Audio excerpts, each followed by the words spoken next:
अरे अरे मित्र, कहो कैसे हो। ठीक हूँ भाई, मैं ठीक हूँ। तुम कैसे हो? दो दोस्त, एक सियार और एक ऊंट, दोनों बहुत पक्के मित्र थे। वह जंगल में एक साथ रहते थे। दोनों में बहुत गहरी दोस्ती थी।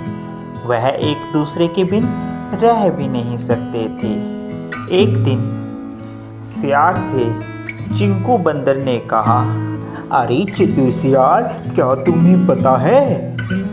नहीं भाई, मुझे नहीं पता, क्या बात है? अरे चतुर सियार, नदी के उस पार बहुत सारा तरबूज लगा है, चाहे जितना भरपेट खाओ।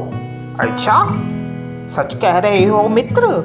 मुझे तो सुनकर भूख लगने लगी है और मेरा पेट भी दर्द होने लगा है।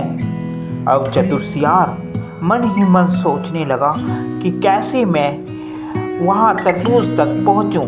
तभी उसकी नज़र अपने दोस्त ऊंट पर जाती है।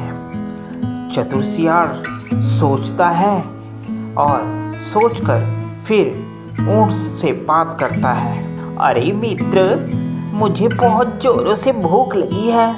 मिंटू बंदर बोल रहा था नदी के उस तरफ बहुत सारा तरबूज लगा है। क्यों ना हम दोनों वहाँ पर तरबूज खाने के लिए जाएं। मैं तुम्हारी पीठ पर बैठ जाऊंगा और हम दोनों वहाँ पर चलेंगे और पेट भरकर तरबूज खाएंगे। अरे हाँ हाँ, जरूर, क्यों नहीं मित्र। हम दोनों दोस्त जो ठहरे, हम दोनों एक साथ जंगल में घूमते हैं और कोई बात नहीं, हम नदी पार कर हम उस तरफ नदी के चलेंगे और पेट भरकर तरबूज खाएंगे। दोनों ने प्लान के मुताबिक नदी के उस पार जाने का प्लान बनाया और वह नदी पार कर गए और वहां जाकर खूब तरबूज खाया। जैसे ही चतुर सियार का पेट भरा, वह जोर जोर से चिल्लाने लगा। अरे मित्र, इतनी जोर से क्यों चिल्ला रहे हो? धीरे से चिल्लाओ, नहीं तो कोई आ जाएगा। मगर चतुर सियार ने ऊंट की एक भी न मानी।